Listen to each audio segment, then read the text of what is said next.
I was exactly where you are now.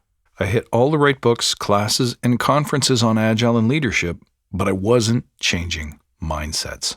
It took me almost a decade of study with elite performers in every arena to formulate the 4-pillar framework of vision, focus, resilience, and adaptability that I want to share with you now. I want you to skip the mistakes and go straight to the results. Imagine the feeling of making real impact with leaders and your peers and getting predictable results with your teams. The Forge picks up where regular training leaves off, making you an uncommon Agile leader. And you can apply your skills and start getting results right away. So join us in the Forge. Click the link below in the show notes. Now recruiting for the fall cohort. You want to know what one daily thought can supercharge or hyperdrive your Agile career? It's about staying hungry. That's this week on the Badass Agile podcast.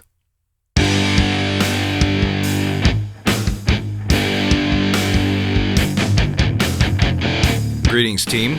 Welcome to the Badass Agile podcast. I'm your host, Chris Williams.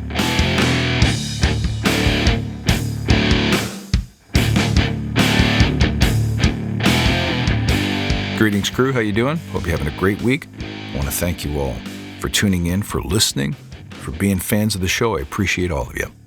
I want to talk to you this week about a mindset shift that you can apply to yourself, your practice, your teams, your buyers, your managers, your bosses. But before we get into it, let's take a moment to remember why we're here. To create an elite tribe of leaders who truly serve their clients and communities by doing what matters and what works, relentlessly chasing value and excellence like a badass. There's so many resources out there about what you need to do to be agile, but we're focused on who you need to become in order to lead teams. So let's hammer down those fundamentals to create a truly unique and powerful force in this industry. And remember, if this helps you, tell your friends. All right, now, let's talk about staying hungry. I talk about keeping your foot on the gas, staying vigilant.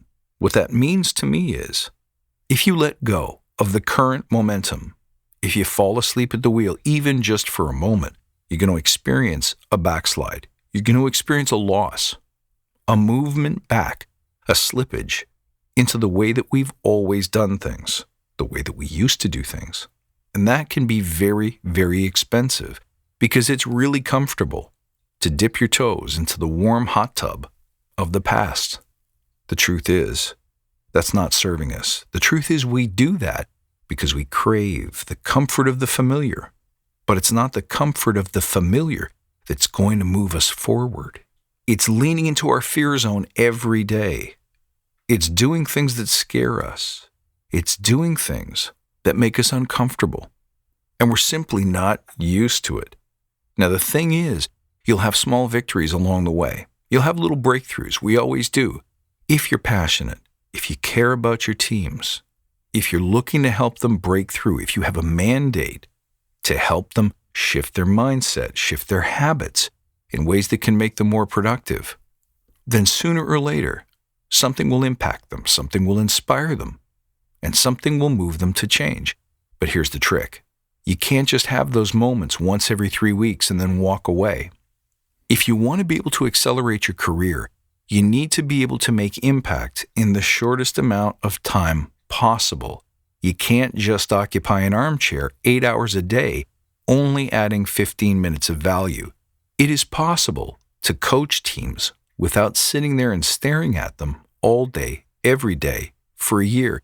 In fact, it's very expensive, and it's one of the biggest criticisms in our industry that coaches and scrum masters can be overpriced. We're going to see a movement. We're going to see a shift to finding economies. And one of the ways that might happen, and is already happening, is by spreading coaches and scrum masters across multiple teams. So the truth is, you won't be able to sit in the room for 8 hours a day. So one of the things that you'll experience is that you won't be there when teams start to backslide. It's incumbent on us then to stay hungry, to get up every day, and to start from a position of zero. Assume that your previous accomplishments don't mean anything. because that was yesterday. Yesterday's dead and gone. What we need to do is focus on how am I going to move the dial today? How can I keep my team inspired? How can I encourage them to stay on the path, number one, but then to move forward, to accelerate, to increase their gains, to do more, to be bigger? See, Agile has built into it this wonderful mechanism whereby you achieve something, you reflect on that achievement, and then you decide, could we do it better? Could we do it bigger? How do we make sure that we sustain this practice and its benefits? Or if whatever we did this week didn't work, how do we correct it? So built into the design of any Agile process that you may adopt must be the idea that we're always getting better, that every day we go back to zero and say, great, we've had our accomplishments, but what are we going to do today?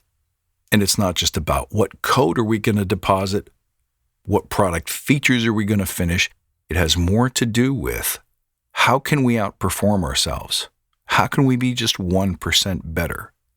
If you go in and win something, you make a victory with your team, you make a breakthrough, you get them to do stand-ups, where a week before they might have told you, well, there's no way I'm going to be able to make time for that meeting every day, even for 15 minutes. You make that victory. You get them subscribed and they see it and they go, oh, this is awesome. I can see now why this is valuable. I've changed my mind. I want to do this. I'm in.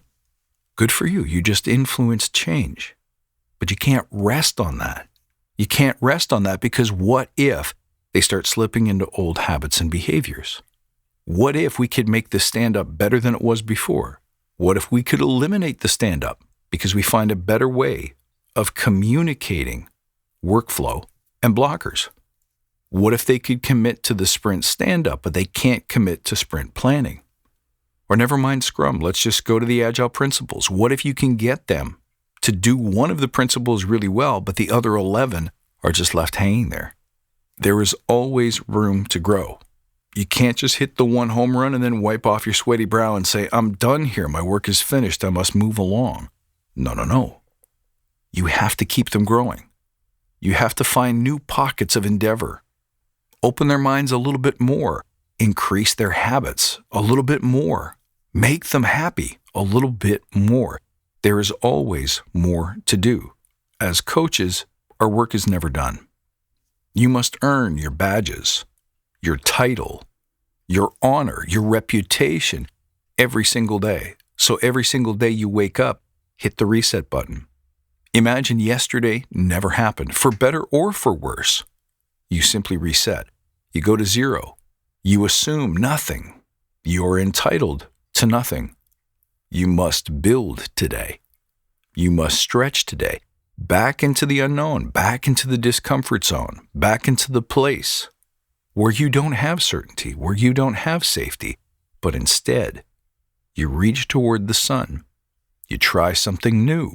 You set an intention, an objective, and you run hard all day to reach it.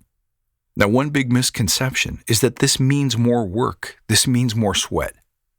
But here's what we failed to realize. You were sweating anyway. You were sweating anyway, living under the shadow of too many meetings that produce too little value. You were living under the shadow of pretending that the old ways of working were working for you at all. You're living under the shadow that your attachment to permission, to sign-offs, to documentation actually buy you anything, when we all know they don't.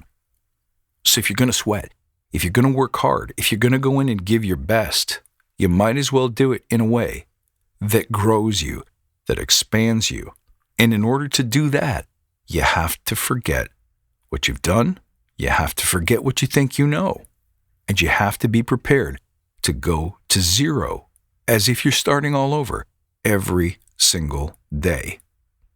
See if injecting this into your attitude, into your morning ritual, maybe changes the way you show up.